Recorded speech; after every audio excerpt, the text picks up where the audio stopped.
Entonces, sobre la parte superior tendríamos las apófisis mastoides, la línea mandibular, la línea nucal superior, la protuberancia occipital externa. Sobre la línea inferior o límite inferior tendríamos la horquilla esternal, los bordes superiores de las clavículas y la zona delimitada desde la vértebra C7. Entonces, esa configuración del cuello superficial hace que sea una zona de tipo muscular y a la vez se subdivida en diferentes zonas y alojan órganos o las llamadas vísceras del cuello. Entonces, esas zonas se han delimitado anatómicamente y quirúrgicamente y en el trauma como triángulos, los llamados triángulos del cuello. Entonces, recordar que la región cervical es un área vital de lo que es la parte del trauma craneoencefálico. Ustedes ven que es el trauma que en porcentaje se presenta más epidemiológicamente hablando. Entonces, estamos hablando que el porcentaje de trauma se presenta más o menos desde un 23 a un 40%. Entonces, eso lo hace muy significativo. Por eso, cuando hay politraumatismos, accidentes de tránsito, lo primero que se hace es controlar el movimiento de la columna cervical. Entonces, ustedes ya conocen la teoría de las tres áreas, de las tres columnas, ¿sí? Y entonces lo que uno hace es eso, tratar de proteger la zona del cuello. Hay un hueso que está un poco olvidado, que si ustedes recuerdan es la conformación, la configuración del segundo y tercer arco faríngeo, que sería el hueso hioides, que estaría sobre la zona anterior. Si ustedes se tocan el mentón y se van hacia el fondo, ¿sí?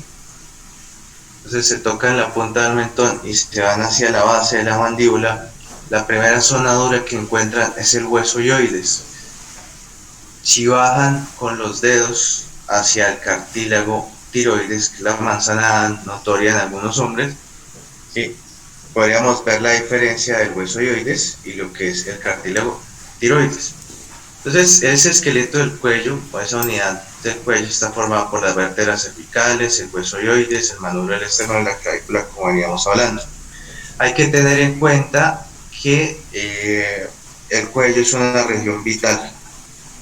Entonces, aloja lo que es los órganos digestivos, órganos de la respiración, de la fonación, de la circulación, grandes vasos están allí, y también la parte neurológica. Y si vemos que epidemiológicamente el trauma craneoencefálico, el trauma del cuello, pues son los más, digamos, determinantes y los más frecuentes, pues trasciende su importancia dentro de lo que es el aspecto anatómico, el aspecto quirúrgico, el aspecto de urgencias. Entonces, recuerden, usted ya tiene estos conceptos, pero usted recuerde que la región cervical tiene más movimiento porque el cuerpo es poco desarrollado, es pequeño, ¿sí? Y las apófisis sí son más desarrolladas. Pues para ejercer movimiento sobre las apófisis se ejerce movimiento. En cambio que la zona lumbar, el cuerpo es más grande, más grueso, más robusto. El hueso hioides, recuerden que tienen unas astas superiores que son pequeñas y unas astas inferiores y el llamado cuerpo. Adentrándose en el tema y en la disección, se considera que un trauma de cuello es penetrante si perfora al músculo subcutáneo, ¿sí? Que está debajo de la piel, que es el llamado músculo cutáneo del cuello o el músculo platisma, el que vimos también que era inervado por el nervio facial como un músculo de la expresión facial. Ese músculo platisma entonces es el límite anatómico que nos indica en urgencias, nos indica en la parte quirúrgica de la situación de lo que es un trauma penetrante de cuello. Entonces hay que tener esto en cuenta. Entonces, en cuanto a lo que es la aponeurosis del cuello, tener en cuenta que hay una aponeurosis superficial y una aponeurosis profunda. Sobre la aponeurosis superficial se encuentra lo que es la parte del tejido celular subcutáneo, o sea, la grasa, o sea, yo encuentro la piel, la grasa, y en medio de ellos estaría lo que es el músculo platisma. Entonces, el mismo límite para decir que si una herida es penetrante o no, entonces sería musculoplastisma. Sobre la parte profunda del cuello, tendríamos tres tipos de fascias o de revestimientos, realmente. Entonces, son tres hojas que estarían ahí, o de revestimientos, que serían lo que es la conformación de la fascia profunda del cuello. Tendríamos lo que es la parte de revestimiento pretraquial, prevertebral, y nos mostraría lo que es la fascia de revestimiento propiamente dicha, que es la que se continúa con la superficial, la pretraquial y la prevertebral, dependiendo sus localizaciones. ¿Qué es lo importante de esto, muchachos? Pues que la fascia de revestimiento se comunica con el músculo platisma porque es superficial, o sea, es lo que está más superficial. También contiene el plejo cervical superficial, las venas yugulares anteriores, nervios superficiales como el mandibular, el nervio facial. La fascia pretraquial tiene las vísceras del cuello, por eso se conoce como fascia visceral. Y además de eso también envuelve el paquete vasculonervioso del cuello. ¿Cuál sería ese paquete vasculonervioso del cuello? Sería la vena yugular interna, las arterias carótidas, sí, desde la carótida común, carótida interna, carótida externa, y tendríamos también las llamadas vísceras. Entonces las vísceras estaría la parte de la glándula tiroides, la paratiroides, la sublingual, la submandibular. Pasaríamos a la fascia prevertebral, sería la fascia más profunda, estaría sobre la zona del cráneo hasta T3. Entonces, cuando ahí viene una penetración o una herida muy profunda sobre esa fascia, entonces las bacterias que puedan estar por ahí pueden ir vía hacia el tórax, hacia el mediastino, produciendo la llamada pericarditis constrictiva. Es una infección en esa zona que es aséptica, puede generar compresión y un taponamiento cardíaco, llevando a la muerte del paciente. Entonces es importante que cuando haya una herida de cuello que es penetrante, se haga un TAC para evaluar cómo están las fascias. Entonces antes no se hacían los TACs, sino se miraba si había lesión en la parte del paquete vasculonervioso, que sería la zona de la vena yugular, la carótida, nervio vago. Si estamos más hacia la base del cráneo, pues tendríamos lo que encontramos en lo que es el espacio retroestileo. Entonces, si ustedes se acuerdan, el ganglio simpático cervical superior, el glosofaringio, vago, accesorio, hasta la continuidad del nervio lingual. Entonces, cuando hay una herida penetrante de cuello, hay que tomarse el tiempo de tomar un ataque y evaluar que las fascias no estén infectadas, que las vísceras no estén comprometidas. Bueno, entonces aquí estaríamos viendo lo que es la fascia superficial, ¿sí? O las dos fascias superficiales. Entonces, entre la piel y el tejido celular subcutáneo estaría la aponeurosis superficial, y después tendríamos la profunda. Entonces, esta profunda sería el revestimiento, que sería la superficial, en color naranja la pretraquial, y esta zona, ¿sí?, sería la visceral.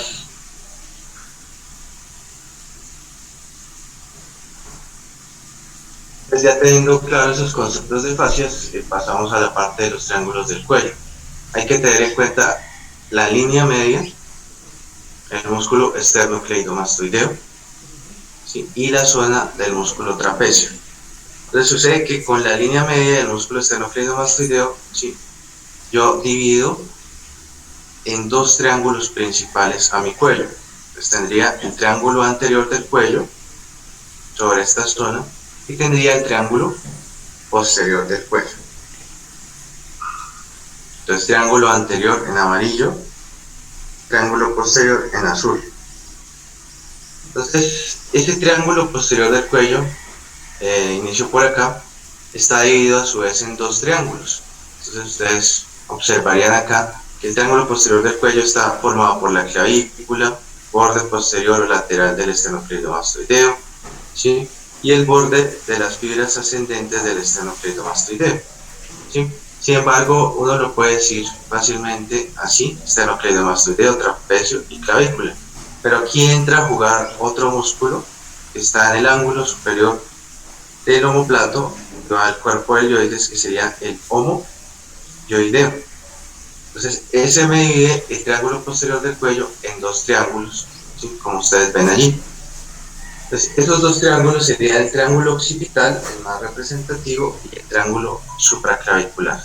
Es más representativo en área, ¿sí? Tendría la arteria occipital, los troncos del plexo braquial, el inicio, ¿sí? Lo que hablábamos de C1, C7, pero en la parte profunda, y superficialmente tendría ganglios, vena yugular externa, y ramas del nervio accesorio espinal, porque recuerden que el nervio accesorio inerva el trapecio e inerva al esternocleidomastoideo. El triángulo supraclavicular tendría como límites borde inferior del homoyoideo, borde superior de la clavícula y el borde lateral del esternocleidomastoideo. Tendríamos lo que es la zona de la vena yugular externa, la arteria supraclavicular y la arteria subclavia. Entonces, lo más importante ahí sería los vasos, y también hace parte de lo que son las llamadas lesiones olvidadas. Entonces, una lesión, una herida en el triángulo supraclavicular, hay que descartar una herida vascular y también una herida nerviosa, porque ahí también van a estar ramos del plejo braquial. Y aparte de eso, tiene lesión escondida porque también en ese punto está el ápice pulmonar, a la zona más alta del pulmón. Entonces esa herida puede penetrar ahí, generando neumotórax, que ustedes ya conocen que es aire sobre las hojas pleurales. Entonces, sobre el triángulo anterior del cuello tendríamos, entonces sobre la línea media, ¿sí?, el músculo esternocleidomastoideo y el borde de la mandíbula. Entonces, estos serían mis límites del triángulo anterior del cuello. Entonces, línea media, borde medial del esternocleidomastoideo y la línea mandibular. El triángulo anterior del cuello lo dividiré en los siguientes triángulos: triángulo submentoniano, triángulo submaxilar, triángulo carotídeo y triángulo muscular. Entonces, sobre estas zonas, ¿sí?, estarían divididos estos triángulos. Empezaremos por el triángulo submentoniano. Entonces es supremamente sencillo. Entonces tendríamos lo que es como límites el cuerpo del yoides, hacia los lados los vientres del músculo digástrico, y tendríamos también los bordes mandibulares. ¿Qué se encuentra allí? Entonces normalmente hay pequeños ganglios, no se encuentran muchas estructuras, y es una continuidad con el músculo que forma el piso de la boca, ¿sí? Entonces este sería el músculo digástrico y este el músculo biloioideo. Este sería el triángulo submentoniano, ¿sí?, y normalmente contiene ganglios, pero si la persona no está enferma, estos ganglios no están desarrollados. Ahora, esta sería mi línea media. Entonces observen que aquí estaría el músculo esternocleidomastoideo. Vean que realmente hacia la parte inferior tiene dos inserciones, y tendríamos el músculo homoyoideo. Y entonces observen cómo se van formando los diferentes triángulos allí. Triángulo submaxilar. Entonces el triángulo submaxilar tendría lo que es el borde inferior de la mandíbula y los vientres anteriores y posteriores del músculo digástrico. También tendríamos lo que es la glándula salivar submaxilar o submandibular, se encuentra ahí, representativa la arteria y vena facial. En los videos que están en la plataforma ustedes pueden observar allí ese triángulo. Y tendríamos también, si se encuentra en la lengua, tendríamos el nervio hipogloso, el nervio lingual, ¿sí?, y también el acercamiento de los músculos miloioideo y genioideo. Ese sería mi triángulo submaxilar. También lo conocen como submandibular.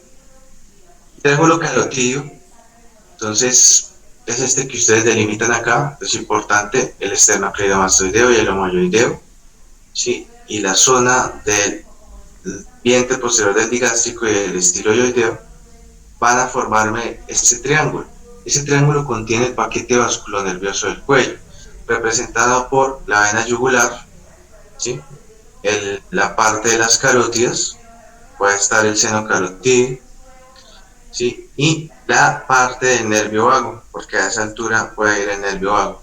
Entonces, para la localización, digamos, si ustedes están en la casa o tienen un familiar, un paciente, entonces pueden tocar la parte de la punta del mentón, bajan Entonces lo que sientan más duro es el hueso hioides, después bajan otro poco y encuentran el cartílago tiroides y hacen más o menos 1 a 2 centímetros lateral a ese cartílago tiroides van a encontrar el pulso de la arteria carótida, ¿sí? La carótida sería la carótida común, ¿sí? O más arriba estaría la carótida interna. Entonces, ese punto que tendríamos allí sería la zona del triángulo carotídeo y es el punto, perdón, donde vamos a ir a buscar el pulso en los pacientes que están en paro. Entonces, cuando un paciente entra en paro, entonces yo iría a buscar el pulso allí. El triángulo muscular tendría lo que es el vientre medial del homoyoideo, la línea media y el vientre medial del esternocleidomastoideo. Aquí delimitado por amarillo, ¿sí? Y sobre esa zona, ¿sí? Superficialmente ustedes encuentran músculos representativos, ¿sí? Como el infrayoideo, el esternoyoideo, el homoyoideo, el tiroideo, pero profundamente pues también encuentran las vísceras, entonces tiroides, laringe, paratiroides, ¿sí? Ramas del nervio vago como el nervio laringeo recurrente, el nervio laringeo superior. Recuerden que estos nervios laringeos son ramas del nervio vago y ayudan a la fonación, inervan el músculo de la laringe. La importancia de estos nervios laringeo recurrente y laringeo superior es que se encuentran en la superficie de la glándula tiroides. Entonces, cuando hay una intervención quirúrgica, una tiroidectomía por cáncer, por nódulos, entonces por lo general uno puede decir una tiroidectomía subtotal si solo se quita un lóbulo derecho, o una tiroidectomía total, que sería retirar todos los lóbulos. Entonces eso me llevaría a producir lesión, ¿sí? En los nervios, ¿sí? Y alteraría la inervación de los músculos de la faringe, lo cual podría producir disfonía. En muchos pacientes es una complicación, además de la sección de las glándulas paratiroides, la sección del nervio laringeo recurrente. Entonces, después de una cirugía de tiroides, una tiroidectomía, entonces hay que evaluar primero cómo está el calcio, ¿sí? Muchos pacientes pueden morir en ese postoperatorio porque el calcio se baja, se disminuye séricamente, puede hacer paro cardíaco el paciente, o puede haber lesión del nervio laringeo recurrente, y eso lo saben pues cuando salga de la cirugía, venga la recuperación, el paciente ya no puede hablar normalmente, sino que se presenta en tono disfónico. Sería la parte del triángulo muscular y visceral. De drenaje linfático, pues tenemos sectores que, digamos, en este punto no es funcional conocer los niveles. Sí, pues sí hay triángulos sobre la zona maxilar, sobre la zona submandibular, sobre la zona carotidia, sobre la zona paratraqueal, pero lo importante es que ustedes tengan en cuenta este concepto quirúrgico.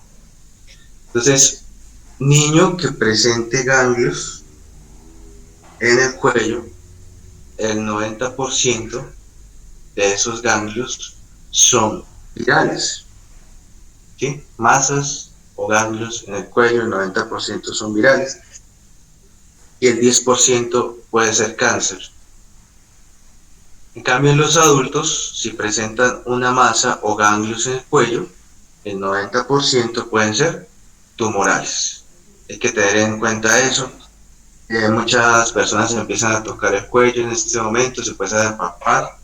Ustedes se pueden palpar sobre la zona del esternocleidomastoideo. Esto es lo que uno palpa desde la región de la zona de la apófisis mastoides, desde la región nucal, delante del esternocleidomastoideo, detrás del esternocleidomastoideo y debajo de la mandíbula. Entonces, normalmente ustedes también pueden tener ganglios, o las personas normales pueden tener ganglios, ¿sí?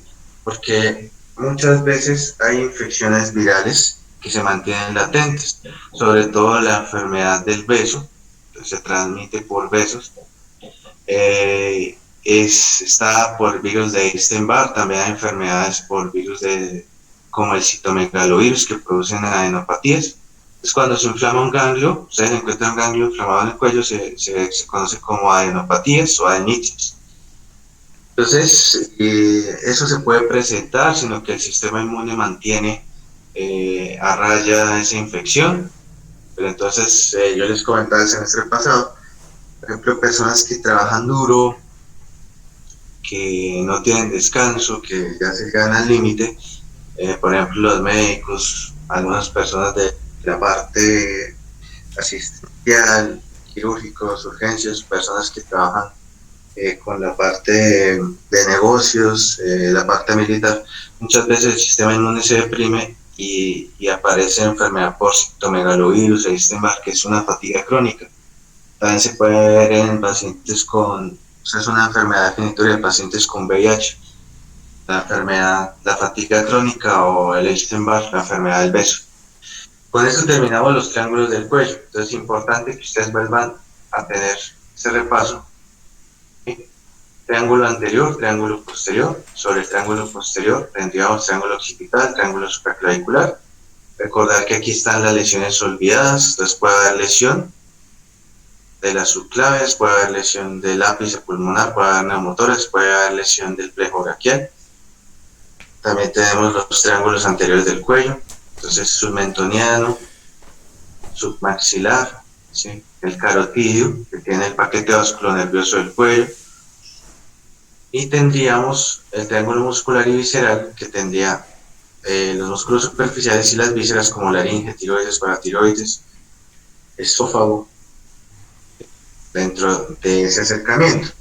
Sobre la parte de los músculos del cuello, yo tendría estas regiones, ¿sí? Para su estudio básico. Entonces tendría una región lateral del cuello, una región del hueso ioides y una región prevertebral. Entonces sobre la región lateral tendríamos dos músculos superficiales, que sería el músculo cutáneo, ustedes ya conocen, músculo de expresión facial, y el esternocleidomastoideo, que también ya conocen y es muy notorio y muy palpable. Esa sería la región superficial del cuello. En el plano profundo tendríamos un músculo escaleno anterior, escaleno medio, escaleno posterior. Algunos libros ustedes solo encuentran escaleno anterior, escaleno posterior, y más profundamente estaría el recto lateral de la cabeza.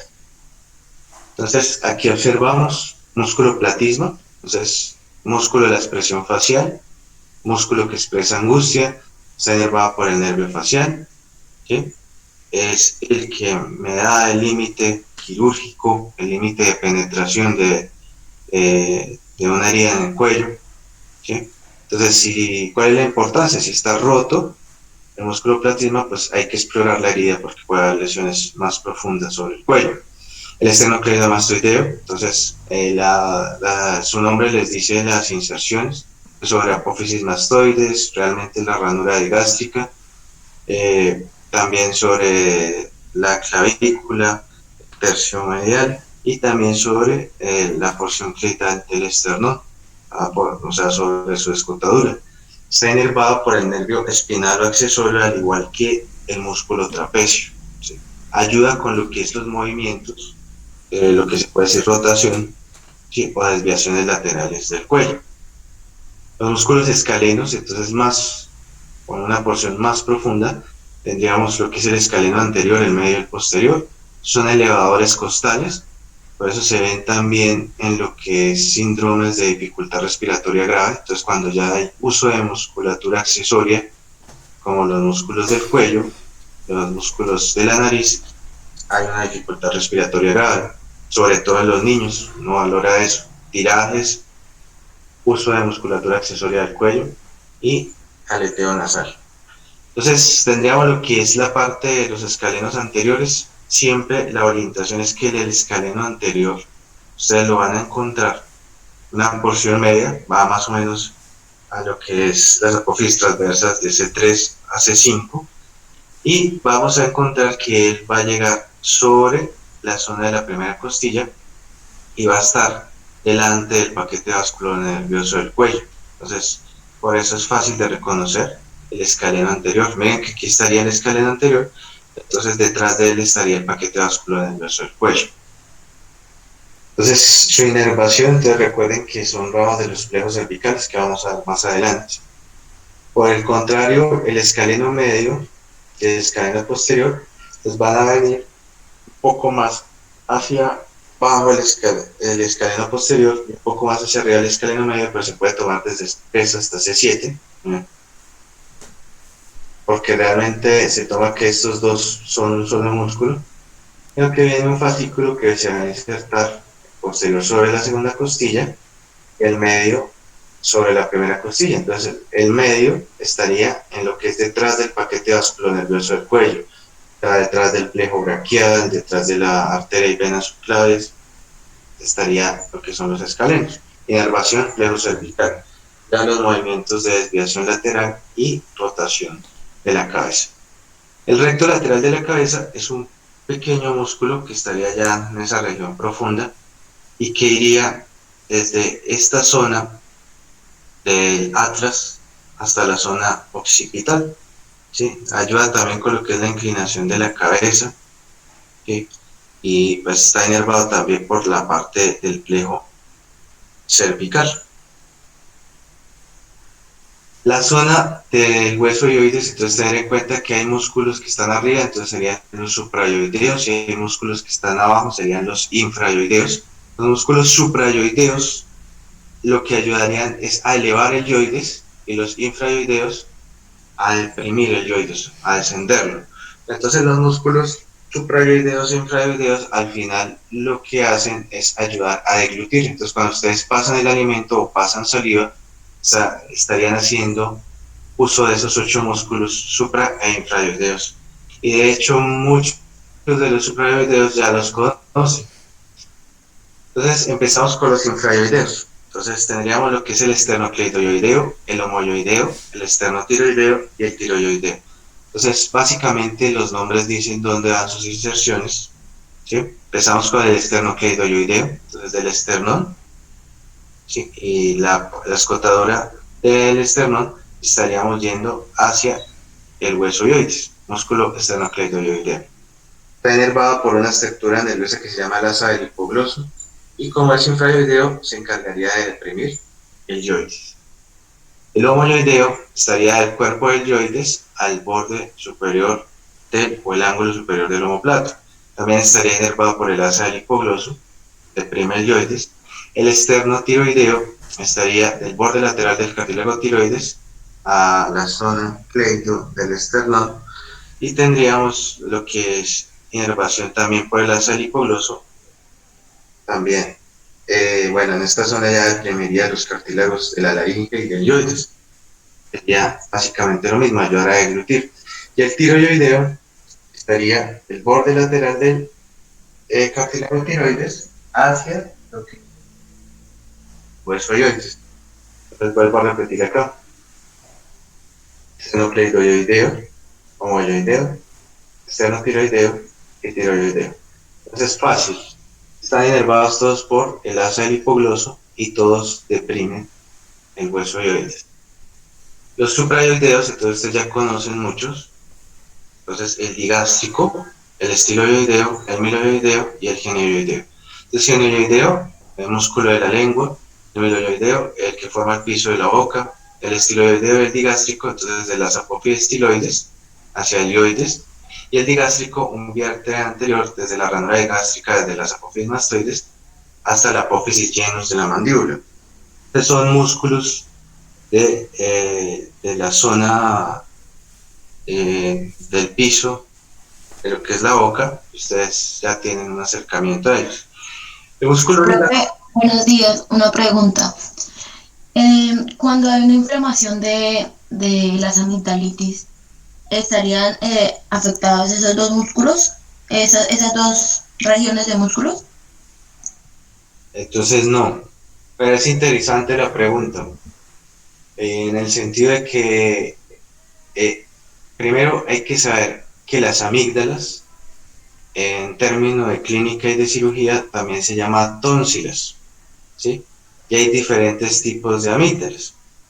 Hay amígdalas linguales, que son las que veíamos detrás de la vena lingual, esa zona como de formación adenoide, de tejido linfático.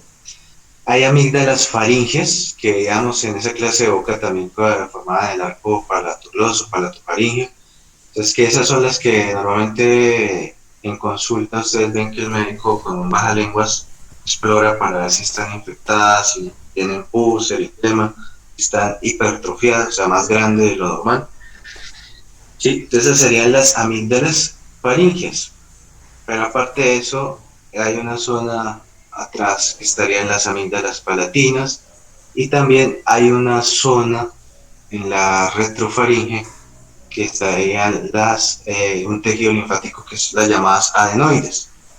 Entonces que también tienen a veces nombres amigdalares. Entonces todas son tejido linfático, todas ayudan a la producción de anticuerpos, linfocitos, cuando hay infecciones, sobre todo infecciones virales. Pero en los niños se supone que como ellos están entrando en esa memoria inmunológica, o sea, entrando en contacto con virus, bacterias, pues todo ese tejido linfático se hipertrofia y está en continuo función y manejo.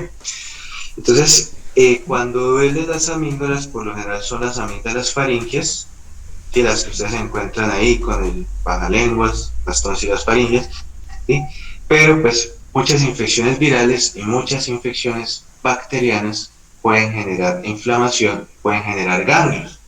Esos ganglios pueden estar aquí en el triángulo submentoniano, aquí en otros triángulos que están debajo de la mandíbula, y eso puede hacer parecer que estos músculos duelan o que estas zonas duelan, sí, o uno puede haber tenido la percepción de que duela la zona de los músculos de acá, pero muchas veces son los ganglios que están inflamados, producen líquido y ahí viene el dolor, pero no es que los músculos duelen en esa zona, ¿sí?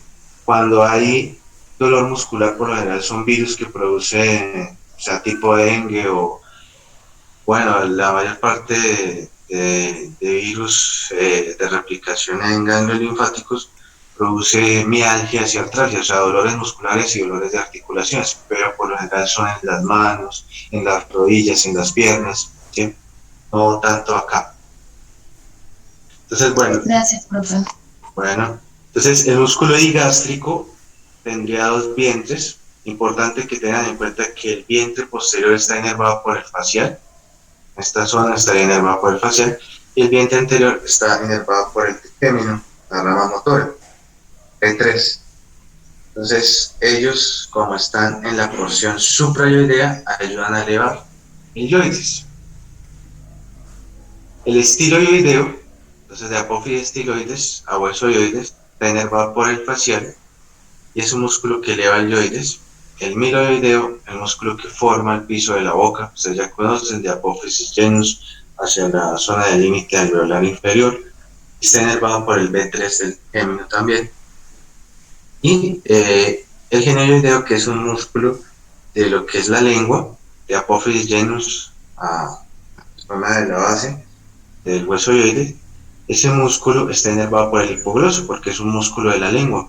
Recuerden que el nervio hipogloso inerva motoramente a la lengua, que sensitivamente, o sea, para el dolor, propriocepción, vibración, los 2/3 anteriores de la lengua están inervados por el nervio lingual del trigémino, el tercio posterior por el glosofaringeo y la zona más posterior por el nervio vago, el reflejo nauseoso. Pero cuando es para el gusto, los 2/3 anteriores de la lengua están inervados por nervio cuerda del tímpano, que es rama del nervio facial, control del ganglio geniculado, y el tercio posterior estaría por el nervio faríngeo en ese sentido especial del gusto. En lo que es la parte muscular, los músculos de la lengua estarían inervados por el nervio hipogloso. Entonces, tanto los longitudinales, el vertical, el transverso, los músculos extrínsecos como el genioideo, geniogloso, palatogloso, todos estarían inervados por el hipogloso.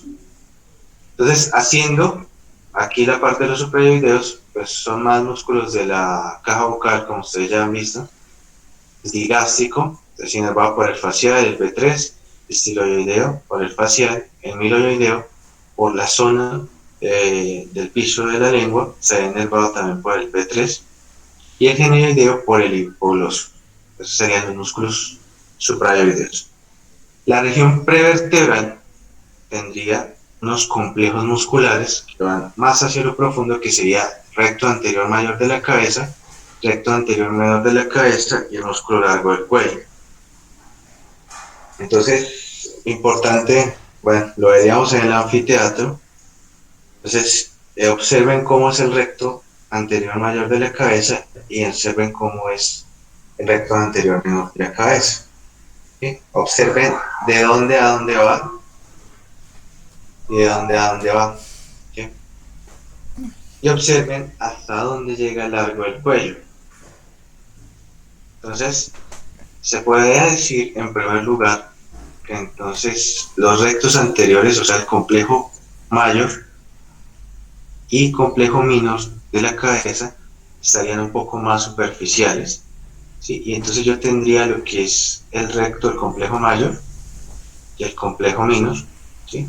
Entonces aquí iríamos desde lo que es el atlas y la porción occipital, y aquí iríamos sobre la zona más o menos de C6 y la zona del atlas y el hueso occipital. Entonces ese complejo mayor, complejo menor, sí, nunca sobrepasa ese límite de C7, ¿sí? Y el músculo largo del cuello sí llega hasta el tórax.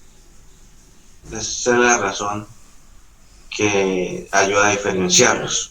Todos están inervados por el plejo cervical, ¿sí? Y esa sería la parte de músculos, triángulos y región profunda del cuello.